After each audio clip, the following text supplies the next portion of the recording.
La gloire et l'honneur te reviennent, notre Père et notre Dieu. Au nom de Jésus. Amen. Amen. Que le Seigneur soit béni. Merci les chantres. Alléluia. Notre Dieu est un bon Dieu. Il est celui qui fait toutes choses. Vous savez, je suis tellement émerveillée ce matin. Alléluia. La vision de cette année, c'est conquérir et posséder son héritage. Nous avons un héritage en Dieu. Nous avons un héritage en Christ. Et quand j'ai vu la direction de la louange ce matin, je me suis dit, waouh, Seigneur, le Saint-Esprit est présent.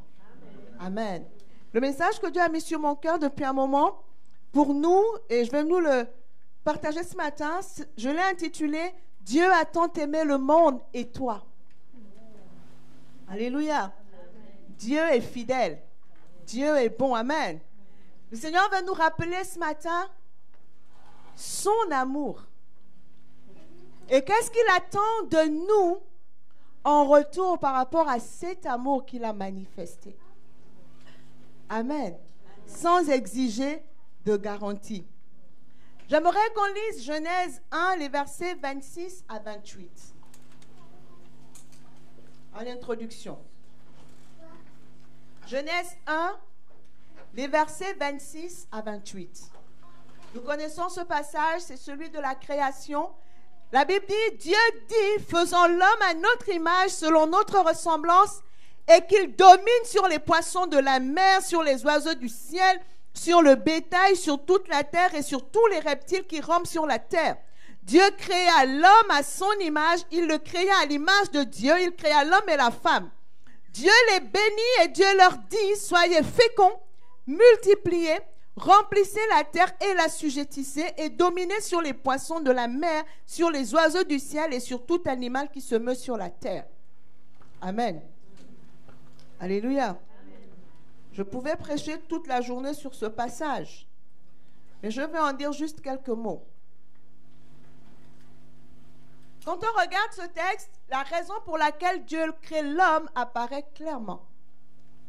Dès la première phrase du verset 26.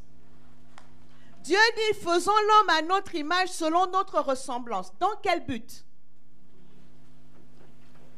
Dans quel but? Dans le but que l'homme domine. Dieu dit, faisons l'homme à notre image selon notre ressemblance et qu'il domine. Qu'il domine sur les poissons de la mer, les oiseaux du ciel, le bétail, sur toute la terre, sur tous les reptiles qui rampent à la surface de la terre. Et ensuite, on nous dit que Dieu a créé l'homme. À son image, il a créé l'homme et la femme. Pour bien préciser que la femme n'est pas créée à l'image de l'homme, elle est créée à l'image de Dieu. Amen. Et quand Dieu les bénit, quelles sont les bénédictions que Dieu prononce? Il leur dit, soyez féconds. Je ne vais pas prêcher là-dessus. Multipliez, remplissez la terre et l'assujettissez et dominez. En fait, Dieu établit l'homme maître de la création. De la même manière que Dieu règne dans le monde invisible, Dieu crée l'homme visible et lui donne un corps, il lui donne une chair. Et Dieu l'établit comme maître de la création, de tout ce qui est visible. C'est l'homme qui a la responsabilité de gérer la terre, de dominer toutes choses, d'assujettir, de multiplier. Lorsque la Bible dit ici, soyez féconds, ce n'est pas simplement la fécondité en rapport avec la procréation. C'est bien au-delà. C'est la fécondité qui nous rend capables d'innover, qui nous rend capables d'inventer, qui nous rend capables d'amener à l'existence des choses qui n'existent pas encore, parce que nous sommes créés à l'image du Dieu créateur et que nous avons cette intelligence qui nous permet de créer et d'innover. C'est de cela aussi qu'il s'agit quand la Bible nous dit « soyez féconds ».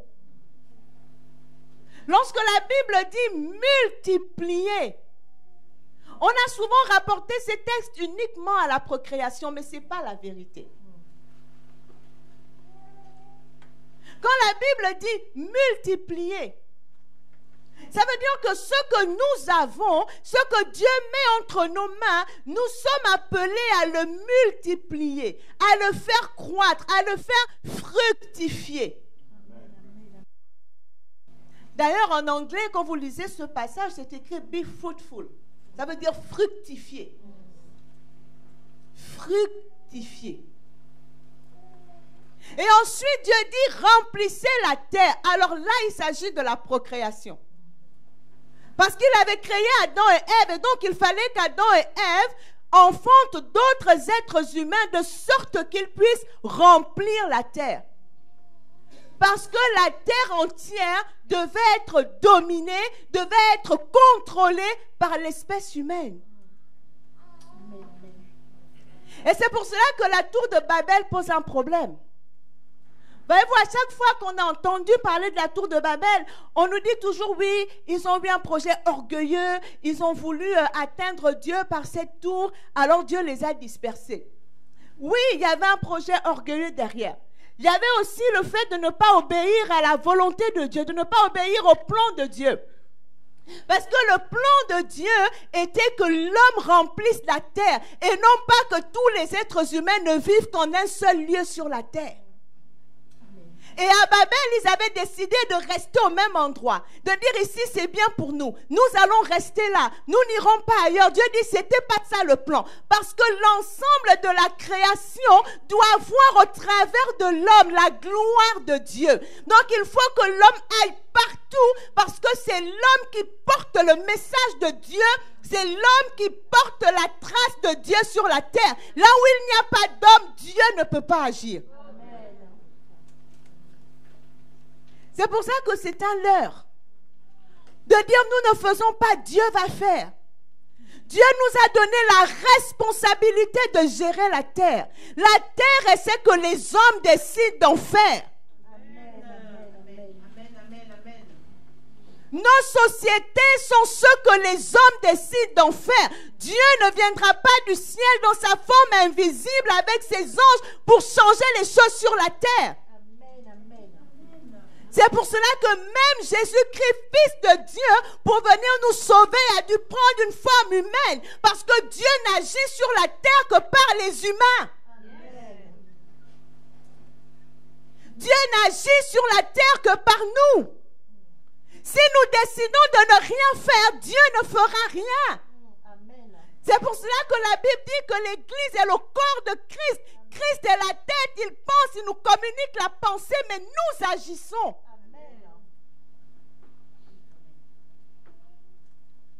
Je vous rappelais ici que lorsque le peuple d'Israël se retrouve en esclavage, la Bible dit que l'Éternel vient parler à Moïse. Qu'est-ce que Dieu dit à Moïse? Dieu dit à Moïse, j'ai entendu les cris que les Égyptiens font pousser à mon peuple. J'ai vu la misère que les Égyptiens font subir à mon peuple. Il dit, mais toi, je t'envoie dire à Pharaon. Dieu n'était-il pas assez puissant pour s'adresser à Pharaon? Dieu n'était-il pas assez puissant pour simplement ôter la vie de Pharaon? Dieu dit qu'il endurcit le cœur de qui il veut. Il change des cœurs de pierre en cœur de chair. N'aurait-il pas pu intervenir directement auprès de Pharaon? Dieu n'agit pas sur terre autrement que par des humains. Il fallait qu'un humain aille dire à Pharaon, stop, c'est terminé. Et Dieu avait besoin d'un canal, Dieu avait besoin de passer par un humain. Ça n'a pas changé aujourd'hui. C'est pourquoi la Bible dit que nous qui sommes l'Église, nous sommes les ambassadeurs de Christ. Dieu agit par nous. Si nous ne faisons rien, Dieu ne peut rien faire. Les situations changent. Dieu change les choses au travers de nous. Et le monde a dit à Dieu, mets-toi de côté. Et Dieu s'est mis de côté parce que Dieu ne force pas les choses. Il a dit, je t'instruirai, je te montrerai la voie que tu dois suivre, je te conseillerai, j'aurai mes regards sur toi, mais je ne t'oblige en rien. Il dit, je mets devant toi la vie et la mort, mais choisis la vie afin que tu vives. Mais tu peux choisir la mort parce que tu es créé à l'image de Dieu et tu as une volonté souveraine. Tu as un libre arbitre que même Dieu ne peut pas violer. C'est pour cela que Dieu prend le temps de nous expliquer les choses. Parce qu'il faut que notre volonté s'accorde à la volonté de Dieu. Pour que nous puissions nous mettre en mouvement. Que nous sachions que là où je pars, je suis en accord avec Dieu. Et parce que je suis en accord avec Dieu, Dieu est avec moi. C'est pour cela que Moïse dit à Dieu dans Exode 33 que, hé gars, c'est toi qui allais me chercher. Tu m'as dit de faire sortir ce peuple d'Égypte et de l'emmener dans la terre promise. Quand Dieu dit à Moïse, c'est ton peuple. Ce peuple s'est fourvoyé. Ce peuple se détourne de moi. Je n'en veux plus, Moïse. Reste avec ton peuple. Moïse dit à Dieu que tu ne peux pas. C'est ton peuple à toi. C'est toi qui es venu me chercher. Et j'aime beaucoup cet échange de Moïse avec Dieu. Dieu dit à Moïse, il faut partir. Moïse dit ceci, il dit à Dieu éternel, si tu ne viens pas toi-même avec nous, ne nous commande pas de partir. Si tu ne viens pas toi-même, ne nous commande pas de partir. Je ne pars pas si je n'ai pas la certitude que tu es avec nous, que tu es au milieu de nous. Parce que nous seuls, on ne peut pas. Et Dieu seul ne peut pas. Les théologiens vont dire, qu'est-ce qu'elle raconte? Dieu est tout puissant. Oui, mais pour agir sur la terre, il a besoin de passer par un être humain. Il a besoin que quelqu'un lui dise, me voici Seigneur. Je suis là, envoie-moi. Qu'est-ce que tu veux faire sur la terre? Qu'est-ce que tu veux faire? Et le Seigneur Jésus a instruit ses disciples de prier en disant, notre Père qui es aux cieux, que ton nom soit sanctifié, que ton règne vienne et que ta volonté soit faite sur la terre comme au ciel. Mais qui va faire la volonté de Dieu sur la terre comme elle est faite au ciel? Au ciel, les anges obéissent parfaitement à la parole qui sort de la bouche de Dieu. Mais sur la terre, qui va faire la volonté de Dieu? Ce sont les humains. Dieu attend que nous accomplissions parfaitement sa volonté. Parce que la volonté de Dieu est la meilleure. Parce que Dieu est un Dieu d'amour. Et parce qu'il est un Dieu d'amour, ses projets ne sont que des projets de paix et non de malheur. Afin de nous donner un avenir et de l'espérance. Le titre de mon message ce matin, c'est « Dieu a tant aimé le monde et toi ». Nous connaissons tous Jean 3,16. Car Dieu a tant aimé le monde qu'il a donné son Fils unique afin que quiconque croit en lui ne périsse point, mais qu'il ait la vie éternelle. Si l'amour est un sentiment, aimer est un verbe d'action. Est-ce que je parle à quelqu'un? L'amour est un sentiment. Mais le verbe aimer là, c'est un verbe d'action. Est-ce que vous savez que le verbe essayer, ce n'est pas un verbe d'action? Je vais essayer.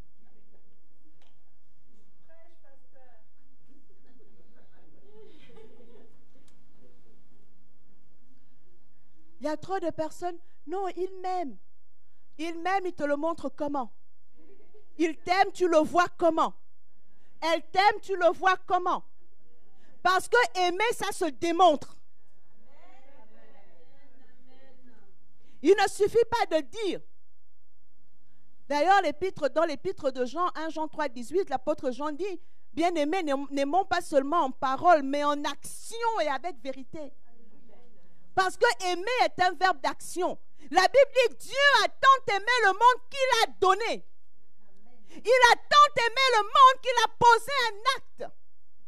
Cet acte montre, cet acte prouve, cet acte témoigne de l'amour de Dieu. Dieu a tant aimé le monde qu'il a donné. Amen. Donc la prochaine fois que quelqu'un vous dit qu'il vous aime, je parle surtout aux sœurs. Parce qu'il y a beaucoup de bandits qui passent par là.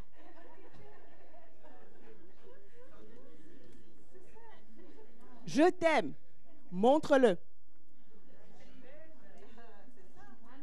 Oui, oui. Parce qu'il y a trop de gens qui restent dans des relations disproportionnées.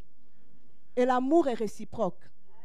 Dieu nous aime, mais cet amour ne peut s'exprimer pleinement que dans la réciprocité. C'est-à-dire dans le fait que nous aussi nous aimions Dieu en retour. Et là, nous pouvons expérimenter la plénitude de l'amour de Dieu. Dieu a tant aimé le monde qu'il a donné son Fils unique. Ce verset ne nous dit pas que Dieu a tant aimé les chrétiens. Et c'est ça le cœur de mon message ce matin. Ce passage dit, Dieu a tant aimé le monde. Dieu a aimé tous les êtres humains qui sont dans le monde, chrétiens ou pas. C'est parce que Dieu nous a aimés le premier qu'en réalisant cet amour, nous avons choisi de l'aimer en retour. Nous avons cru que son Fils est venu par amour et nous avons répondu à cet amour. Mais Dieu ne nous a pas aimés parce que nous avons d'abord choisi Christ. C'est l'inverse qui s'est produit. Et la Bible nous dit, dans Romains 5, 8, Dieu prouve son amour envers nous, en ce que lorsque nous étions encore pécheurs, Christ est mort pour nous. Nous étions encore pécheurs quand Christ est mort pour nous. Ça veut dire que ceux qui sont encore pécheurs, qui ne connaissent pas Jésus, Jésus est déjà mort pour eux. Et Dieu les aime autant qu'il nous aime. Il ne nous aime pas que nous. Dieu n'aime pas que nous. Dieu n'aime pas que les chrétiens. Dieu aime tous les humains. Même le pire des pécheurs, Dieu l'aime. Le pire des assassins, Dieu l'aime. La prostituée qui racole au coin de la rue, Dieu l'aime.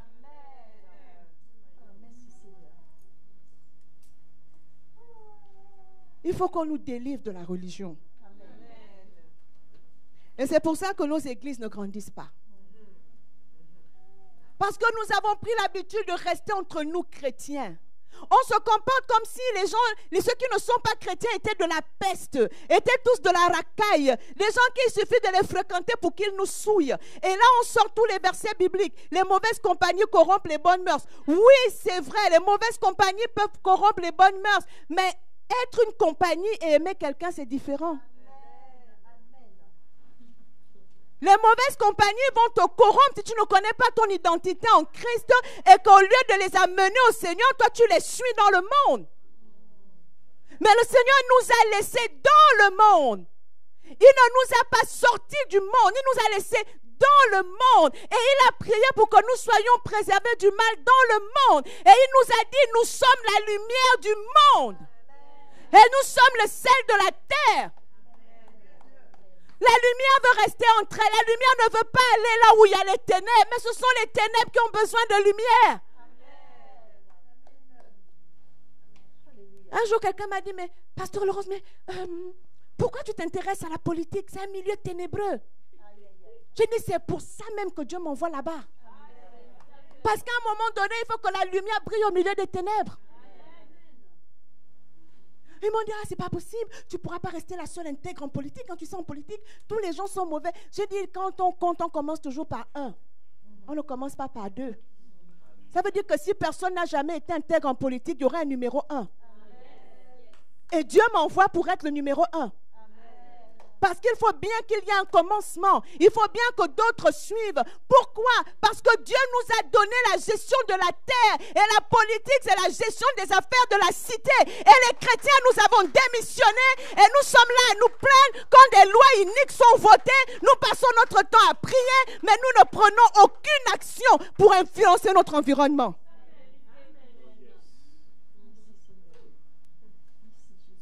Il y a des besoins dans le monde. Nous ne pouvons plus créer des associations pour aller aider les personnes en difficulté. Si on n'a pas mis Jésus quelque part, personne ne veut aller. Si on vous dit association d'aide aux sourds-muets, comme ce n'est pas écrit association chrétienne de Jésus-Christ pour les sourds-muets, tu ne peux pas adhérer. Tu ne peux pas soutenir. Dieu nous a laissés dans le monde pour apporter sa lumière. Pour qu'au travers de nous, la Bible dit que le monde voit au travers de l'Église la sagesse infiniment variée de Dieu. Il la voit où? Bien-aimés, nous étions encore pécheurs quand Christ est mort pour nous. Et Christ est mort pour tous ceux que nous considérons aujourd'hui comme des pécheurs. Il est mort pour eux. Et la religion nous rend insensibles aux besoins des autres. Parce que la religion fait que celui qui la pratique se sent supérieur aux autres êtres humains. C'est pour ça que dans certaines religions, on leur dit de tuer ceux qui ne croient pas comme eux. Mais notre Dieu à nous, nous dit d'aimer ceux qui ne croient pas comme nous. Parce que par cet amour, ils verront que Dieu les aime. Et ils viendront au Seigneur. Dans Ézéchiel 33, le verset 11. Dieu dit, je suis vivant, dit le Seigneur. Ce que je désire, ce n'est pas que le méchant meure, c'est qu'il change de conduite et qu'il vive. Dieu dit, je veux que le méchant change de conduite et qu'il vive. Mais qui va aller dire au méchant que Dieu veut que tu vives? Dieu veut que tu changes de conduite. Dieu ne veut pas que tu gères la cité comme tu le fais, parce que ce n'est pas le plan de Dieu. Le plan de Dieu est que les richesses soient équitablement réparties par rapport à tout le monde. Et non pas que certains exploitent les autres.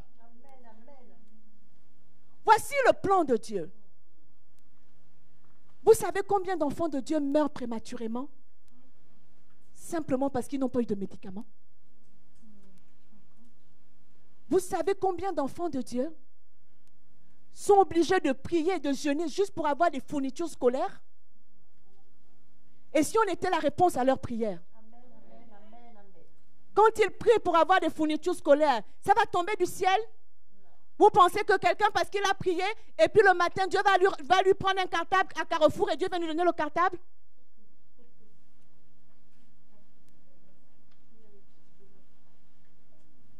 Dieu cherche des gens pour être les réponses aux prières des autres. Dieu cherche qui sera la réponse à la prière. Il y a quelqu'un quelque part qui est en train de prier parce qu'il aura besoin d'un emploi. Dieu cherche qui? Quel est ce chrétien qui va avoir cette entreprise et qui va embaucher les gens avec justesse, avec droiture, avec équité et qui va les aimer, non pas les exploiter dans l'entreprise? Dieu le cherche. Mais il y en a à qui Dieu a dit faites des entreprises, que Dieu a équipé pour ça. Mais on leur a dit qu'il ne faut pas faire les affaires. La seule chose qui marche, c'est la prière, le jeûne et l'intercession. Tout le monde doit être prophète, pasteur, apôtre, docteur. Les apôtres, les pasteurs, tout ça là, ce n'est pas eux qui sont encore à plein temps dans l'église. S'il n'y a personne pour payer la dîme et les offrandes, ils vivent comment? Il faut bien qu'il y ait des gens qui aillent travailler. Au moins pour amener les dîmes et les offrandes. Parce que c'est avec ça qu'ils vivent. Ou bien?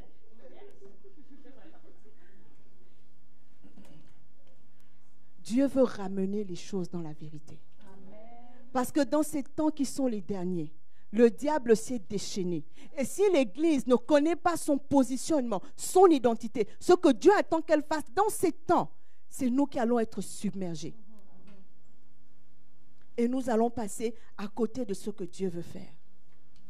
Dieu ne nous demande pas de mépriser les méchants. Dieu ne nous demande pas de les traiter avec condescendance. Il y a ce texte dans Luc 18, les versets, à partir du verset 9. Il n'est pas dans le diaporama, si on peut l'afficher autrement. C'est le Seigneur Jésus qui parle. La Bible dit, il dit encore cette parabole en vue de certaines personnes se persuadant qu'elles étaient justes et ne faisant aucun cas des autres. C'est ça la religion. Elle nous convainc que nous sommes justes. Nous sommes arrivés. Donc on n'a pas besoin des autres. On ne fait plus aucun cas des autres. On ne se soucie plus de la misère des autres.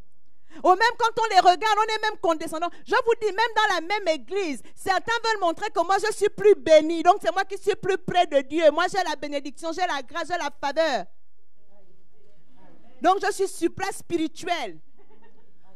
Parce que, voyez-vous, la rentrée arrive. Je vais renouveler ma garde-robe. J'aurai une nouvelle voiture. J'aurai un nouveau téléphone. Alléluia, je nage dans la grâce. Laisse-moi te dire la vérité. Tu nages dans la chair.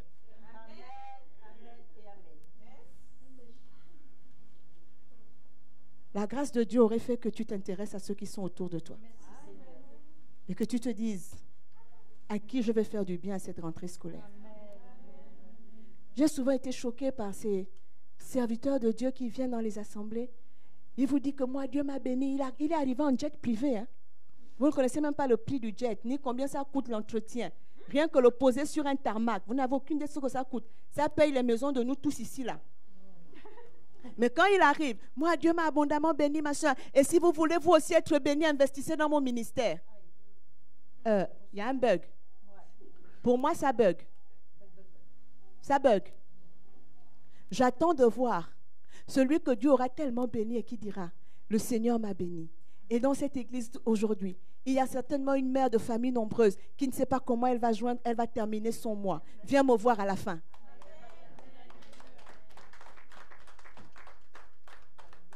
Que quelqu'un dise, Dieu m'a tellement béni que cette année scolaire, j'offre 10 bourses d'études à des étudiants. Je paye toute votre année. Vous croyez que quelqu'un à qui on a fait ça ne peut pas voir l'amour de Dieu? Je vais vous faire un témoignage.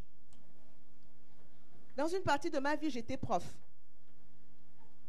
Et un jour, il y a une de mes collègues qui vient me voir et qui me dit, elle était prof d'espagnol. Elle va me voir, elle me dit, Laurence, il y a une de mes élèves qui a essayé de se suicider. Et elle a tenté de se suicider, c'est une bonne élève, je ne comprends pas pourquoi. Bon, comme toi tu es pasteur, bah, écoute, je veux que tu t'entretiennes avec elle. J'ai reçu l'élève, je lui ai demandé pourquoi elle voulait se suicider. À l'époque, je travaillais dans mon pays d'origine. Et elle m'explique qu'elle voulait se suicider parce que son père est mort. Sa mère vit au village, sa mère fait les plantations, donc sa mère n'a pas d'argent à lui envoyer. Elle était venue à la capitale faire l'école, elle habitait chez son grand frère, qui travaillait, qui faisait tout pour elle, et son grand frère est mort dans un accident de voiture. Et que donc, elle ne sait pas comment venir à l'école, elle ne sait pas comment manger, et que, voilà, même quand elle a ses menstrues, elle doit découper des bouts de tissu parce qu'elle ne peut pas s'acheter des serviettes hygiéniques. Bon, après que vous lui ayez dit que Dieu l'aime, et que vous lui ayez dit qu'elle ne peut pas se suicider, c'est pas bien. Vous lui dites que si tu te suicides, tu iras en enfer. Parce que le suicide, c'est un meurtre contre soi-même. Après. Vous lui avez prêché la religion. Vous l'avez même condamné. Vous avez condamné son acte. Très répréhensible. Tu ne connais pas l'importance de la vie. Il y a des gens qui veulent vivre et qui meurent et toi tu as la vie, tu veux l'ôter. Non. Après on fait quoi? Après on fait quoi? J'ai dit à cette fille que Dieu l'aimait et que ce n'avait pas été un hasard que ce soit moi qui m'entretienne avec elle. Je ne lui ai jamais parlé de Jésus. Je ne lui ai jamais dit qu'il faut venir à l'église. Je lui ai parlé du Seigneur, de l'amour de Dieu, mais je n'ai pas conditionné ce que j'ai fait pour elle par le fait qu'elle vienne à l'église. À l'époque, elle était en 3e. Jusqu'à ce qu'elle soit arrivée en terminale, je payais son uniforme. Je lui donnais l'argent pour aller à l'école. Je payais ses fournitures scolaires. Elle venait passer les week-ends chez moi avec mes enfants. Et quand elle a eu son bac, elle a déboulé chez moi, elle a ouvert le portail, elle est arrivée dans le salon et elle s'est jetée par terre. Elle pleurait. Et elle m'a dit, madame, si vous n'aviez pas été là, je lui ai dit, ce n'est pas moi qui étais là, c'est Dieu qui était là. Elle m'a dit, madame, qu'est-ce que je peux faire pour vous remercier? Je dis, ce que j'ai fait pour toi, fais-le pour d'autres. Parce que c'est comme ça que Dieu fait les choses. Elle a eu son bac, elle a eu le concours de l'École nationale supérieure de secrétariat.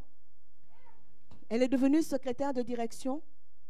Elle a eu un stage dans une administration très haut placée. Et elle a été retenue dans cette administration comme secrétaire particulière.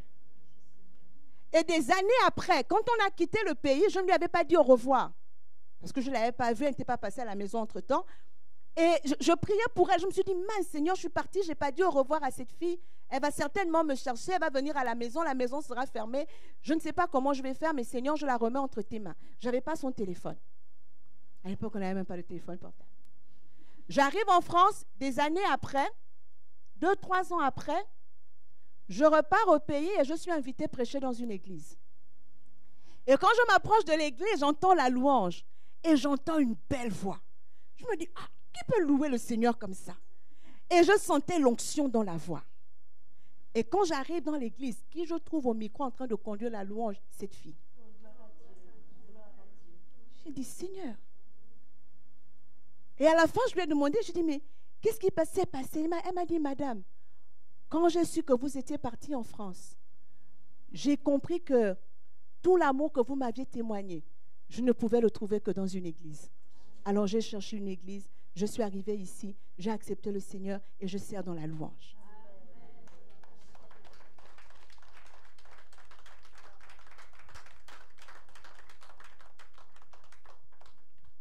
Dieu a tant aimé le monde et nous.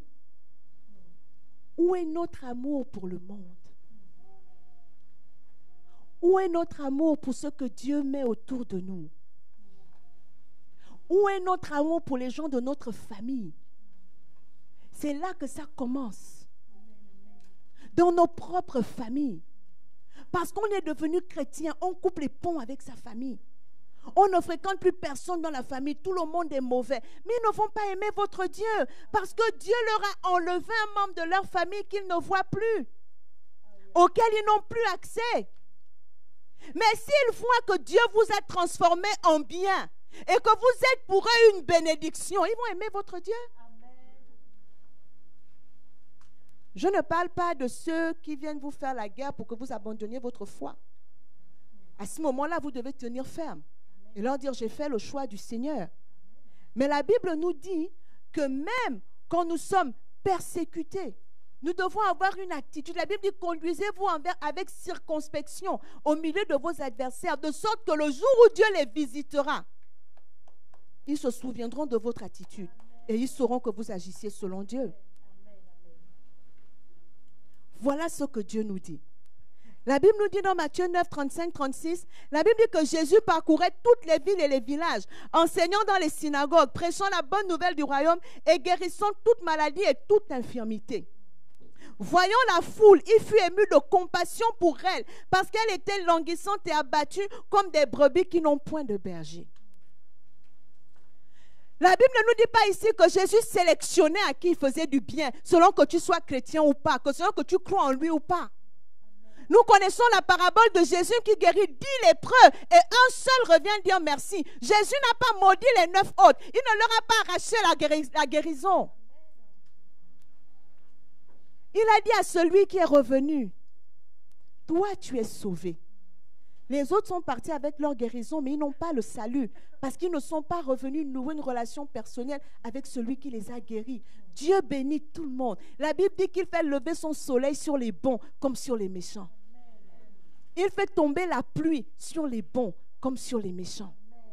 Il ne trie pas, il ne sélectionne pas. Oui, on va me sortir le verset de Timothée, faites le bien envers tous et surtout envers les frères dans la foi. Oui, mais il y a le tous avant. Il dit d'abord, faites du bien envers tous. Voilà. Même s'il y a le surtout, parce qu'il parle à Timothée qui est un pasteur, il parle à une église. Il dit, faites du bien envers tous. Il y a aussi le tous. Nous oublions le tous. Ou bien quand on fait du bien aux gens, on a derrière la tête le fait qu'il faut qu'ils viennent dans mon église comme je lui ai fait du bien. On ne fait pas du bien aux gens pour qu'ils viennent à l'église. On ne fait pas du bien aux gens parce qu'on attend quelque chose en retour. On fait du bien aux gens parce que Dieu a mis de l'amour dans nos cœurs et on témoigne de cet amour, un point, un trait. Aujourd'hui dans le monde, quand vous aimez les gens de façon désintéressée, on vous trouve anormal. On pense qu'il y a un loup. On se dit non, elle ne peut pas m'aimer pour rien. Pourquoi elle fait tout ça? Qu'est-ce qu'elle veut? Qu'est-ce qu'elle cherche? Mais nous devons être cette génération, cette race qui témoigne de l'amour de Dieu. Parce que l'amour de Dieu pour nous a été témoigné de façon désintéressée. Dieu a dit, Dieu a tant aimé le monde, il a donné son Fils afin que quiconque croit ait la vie éternelle. Mais si tu ne crois pas, ça n'enlève pas le fait que Dieu t'aime quand même. Mais la décision de croire te revient. Dieu te laisse la décision de croire, mais il ne conditionne pas son amour au fait de croire. Il t'aime en premier. Maintenant, si tu crois, tu rentres dans une relation d'amour avec le Seigneur, où il t'aime et toi tu l'aimes. Et là, vous pouvez cheminer ensemble. Et là, tu découvres le plan de Dieu pour toi. Et là, tu reçois la grâce et la faveur. Ce n'est plus la bénédiction qui est sur les bons et sur les méchants. Ça, c'est l'amitié de Dieu qui est pour ceux qui le craignent, pour ceux qui l'aiment. Et son amour leur donne instruction sur l'alliance qu'ils tissent avec le Seigneur. Le Seigneur, la Bible nous dit que cette foule que Jésus a vue, il a eu compassion de la foule. Il dit que cette foule ressemblait à des brebis qui n'ont pas de berger. Il a eu compassion de cette foule. Est-ce qu'il nous arrive d'avoir compassion de ceux qui ne connaissent pas le Seigneur? On voit des gens et on a simplement compassion. Et on veut aider par compassion. On n'attend même pas le merci. S'il dit merci, c'est bien. S'il ne dit pas merci, c'est pas grave. Après que les 9 lépreux soient partis, Jésus n'a pas dit que je ne guérirai plus jamais de malade. Les gens sont tellement ingrats, c'est pas possible. Quand même, j'en ai guéri 10, un seul est revenu, les 9 autres. C'est terminé cette affaire de guérison. C'est comme ça que nous sommes. Ah ben j'ai fait une fois, 2 fois, 3 fois. Il a peut-être capable de dire merci. Eh ben c'est terminé, hein, il ira voir ailleurs. Hein. Gars, Dieu t'éprouve. Et c'est là que nous sommes des personnes différentes. Et c'est là qu'un jour, cette personne va s'arrêter pour dire, mais ça, c'est quelle personne à qui je ne dis jamais merci, mais qui me rend toujours service, en fait. Vous ne voyez pas? C'est là qu'on devient la lumière. C'est là qu'on devient des êtres exceptionnels. Mais ça, c'est quelle personne qui rend toujours service sans rien attendre en retour? Ça, c'est quelle personne, quel que soit ce qu'on lui fait, quel que soit ce qu'on lui dit de mal, il ne répond jamais. Il n'a pas le temps. Il n'y a pas le temps. Vous avez déjà vu quelqu'un, il court le 100 mètres, et puis on l'insulte dans les tribunes, il arrête d'abord pour aller répondre, et puis il revient courir? Non. Le Seigneur nous a tracé un chemin. On marche sur ce chemin. On fait les choses qu'on a à faire. Tant que ce qu'on fait est juste et droit devant Dieu, le reste, ce n'est pas notre problème. Certains comprendront, d'autres ne comprendront pas. Mais ce n'est pas eux nos juges. Notre juge, c'est le Seigneur. Et lui, il juge selon ce qu'il y a dans nos cœurs. Et il juge selon les actes que nous posons. Bien-aimé, Dieu attend d'aimer le monde au travers de toi et de moi. Il attend de manifester la compassion au travers de toi et moi. Cessons d'être indifférents. Cessons d'être indifférents. La Bible nous dit même dans 2 Pierre 3, les gens qui disent, oui, mais pourquoi Jésus n'est pas encore revenu? La Bible dit au verset 9, le Seigneur ne tarde pas dans l'accomplissement de la promesse, comme quelques-uns le croient, mais il use de patience envers vous, ne voulant pas qu'aucun périsse, mais voulant que tous arrivent à la repentance. Le Seigneur veut que tous les hommes arrivent à la repentance. Est-ce que les morts peuvent se repentir? Non. Pour que les gens se repentent, il faut qu'ils soient en vie. Nous-mêmes, si on était morts avant d'avoir rencontré le Seigneur, qu'est-ce qu'on serait devenu? Et si quelqu'un nous avait laissé mourir au motif qu'on ne connaît pas le Seigneur, est-ce qu'un jour on l'aurait rencontré? Les chrétiens deviennent insensibles même à la mort des gens, au motif que ceux qui meurent ne sont pas des chrétiens. Mais le diable occasionne des morts en série parce qu'il veut peupler l'enfer. Nous devons peupler le ciel. Donc nous devons éviter que les gens meurent prématurément, qu'ils meurent sans avoir rencontré le Seigneur. C'est pour ça qu'on doit se battre pour que les gens aient accès à la santé, qu'ils aient accès aux hôpitaux. C'est pourquoi on doit se battre pour qu'ils aient accès à l'éducation. C'est pourquoi on doit se battre pour que les gens aient des meilleures conditions de vie, parce que les gens doivent rester en vie pour rencontrer le Seigneur. Nous n'irons pas prêcher l'évangile dans les cimetières. Nous devons prêcher à des personnes en vie. Aujourd'hui, on dit catastrophe naturelle, les gens sont morts. Les chrétiens sont indifférents. Alors qu'on devrait pleurer et dire, Seigneur, est-ce qu'il y avait des chrétiens dedans? Seigneur, est-ce que c'est l'enfer qui a encore eu du monde? Ou bien c'est le ciel? Seigneur notre Dieu, permets que les gens restent en vie pour entendre l'évangile. Et au-delà de la prière, poser des actes. Dieu veut que nous laissions son empreinte dans le monde. Dieu veut que nous laissions son empreinte. Notre passage sur terre ne doit pas être égal à notre absence. Vous savez, quand j'étais plus jeune et que j'allais en vacances chez la famille, parce que nous, ici en France, quand quelqu'un ne part pas en vacances, on dit qu'il va, c'est un drame. Nous, on allait en vacances chez les oncles et les tantes et tout ça. On était au même endroit, dans la même ville. On est bien équilibré, on n'est pas malade. Parce qu'on commence à vous dire que non, la définition de l'INSEE pour les vacances, c'est d'être parti loin de chez soi, minimum 4 jours. J'étais en vacances. Bref, nous, on allait simplement chez l'oncle ou la tante ou chez la grand-mère. Et on était en vacances. OK? Et ma mère me donnait toujours une consigne. Elle me disait, ta tante n'est pas obligée de te prendre en vacances. Ta grand-mère n'est pas obligée de te prendre en vacances.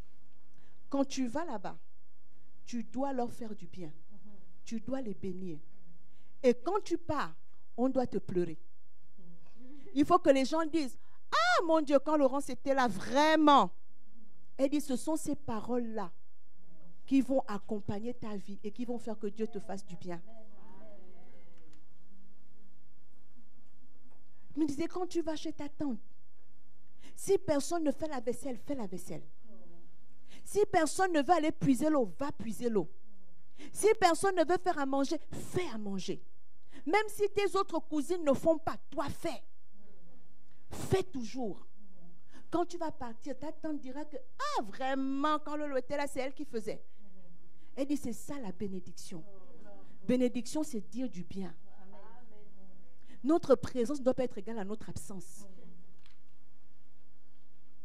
Pire, des fois même notre absence est mieux que notre présence. Parce que notre présence est source de conflit. Notre présence est source de problèmes. On te dit bonjour, histoire. On ne te dit pas bonjour, histoire. On te dit assieds-toi, histoire. On ne t'a pas dit assieds-toi, histoire. On fait comment? Après, quand on va commencer à t'inviter dans l'église, tu vas dire on m'évite. Pose-toi les bonnes questions. Pourquoi c'est toujours toi que tout le monde évite aussi?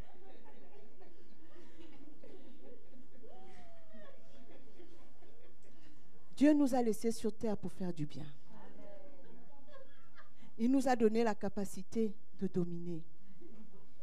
Et je vais finir avec ça. Quand le Seigneur dit n'aimez point le monde, ni les choses qui sont dans le monde. Si quelqu'un aime le monde, l'amour du Père n'est point en lui. Car tout ce qui est dans le monde, la convoitise de la chair, la convoitise des yeux, l'orgueil de la vie ne vient point du Père, mais du monde. Le monde dont il est question ici, ce n'est pas le même monde que Jean 3,16. Parce que la Bible ne se contredit pas. La Bible dit Dieu a tant aimé le monde, donc les humains, il a donné son Fils pour eux. Sauf que les humains ayant choisi de désobéir à Dieu par Adam et Ève, il y a un mode de pensée, un mode de fonctionnement qui s'est établi, qui est basé sur la convoitise des yeux, la convoitise de la chair, l'orgueil de la vie. Ce mode de fonctionnement ne vient pas de Dieu. Et ce mode de fonctionnement, la Bible appelle aussi le monde. Et les choses qui sont dans le monde. Justement, à force de prêcher l'évangile de la prospérité, on a fait rentrer dans l'église l'orgueil de la vie. Les gens mettent leur honneur, leur gloire à posséder des choses matérielles. Et ils pensent que plus ils en possèdent, plus ils sont grands. Alors que la Bible dit que la vie d'un homme ne dépend pas de ses biens. Elle dit même que mieux vaut le pauvre qui marche dans son intégrité que celui qui a des grands biens et qui prend des voies tortueuses. Bien-aimés, si le Seigneur vous ouvre les yeux sur ce que les gens appellent bénédiction, vous allez fuir. Beaucoup viennent afficher des soi-disant bénédictions matérielles, mais vous ne savez pas tous les compromis qu'ils ont fait derrière, parfois pour venir donner la plus grosse dîme à l'église pour plaire au pasteur. Vous ne savez pas par quel compromis ils sont passés. Le Seigneur ne veut pas que nous fonctionnons selon le modèle du monde, où on fait les choses pour l'orgueil de la vie, où on fait les choses par convoitise. La convoitise de la chair, satisfaire les désirs de la chair, on les connaît. Galates 5 nous en parle. Galates 6 nous en parle. Dieu ne veut pas que nous fassions les choses par convoitise. Convoitise des yeux. J'ai vu quelque chose, il me le faut. C'est ça le monde auquel le Seigneur ne veut pas qu'on s'attache. Amen. Dieu ne veut pas qu'on s'attache à ces choses. Et Dieu dit, nous avons connu l'amour en ce qu'il a donné sa vie pour nous. 1 Jean 3,16. Vous savez, Dieu est tellement bon. Jean 3,16 dit, car Dieu a tant aimé le monde qu'il a donné son Fils unique afin que quiconque croit en lui ne périsse pas, mais qu'il ait la vie éternelle, n'est-ce pas? Voilà. 1 Jean 3,16 nous dit, nous avons connu l'amour en ce qu'il a donné sa vie pour nous. Nous aussi, nous devons donner notre vie pour les frères. Point. Dieu a tant aimé le monde, et toi? Tu fais quoi? Tu te contentes de venir à l'église tous les dimanches, tous les mercredis, tous les vendredis? Tu laisses quel impact? Ceux qui t'entourent voient l'amour de Dieu comment? Ils le voient où? En commençant par les tiens. En commençant par les tiens. Et l'Église n'a plus la place qu'elle doit être. Parce que nous avons démissionné. La religion nous a fait démissionner. Nous sommes devenus comme ces pharisiens qui se croient justes, mais qui ne font aucun cas des autres. Alors que si nous sommes encore là, c'est justement pour les autres. Si le Seigneur nous laisse encore là, c'est pour ces autres-là. Parce qu'il veut que tous parviennent à la connaissance de la vérité. Il veut que tous parviennent à la repentance, comme nous sommes parvenus à la repentance. Nous ne sommes pas meilleurs que ceux qui ne se sont pas encore repentis. Nous avons simplement saisi la grâce de Dieu avant eux. Eux aussi un jour saisiront la grâce. Et ça doit être notre raison d'exister. Que les autres saisissent la grâce de Dieu. Que les autres voient l'amour de Dieu au travers de nous. Bien-aimés, je vous le répète, on a la capacité d'être différents. On n'est pas obligé d'être mauvais comme tout le monde. On n'est pas obligé d'entrer dans le système de valeurs de ce monde. On n'est pas obligé d'être égoïste. On n'est pas obligé d'être, je ne sais pas comment je peux dire ça, des personnes intéressées.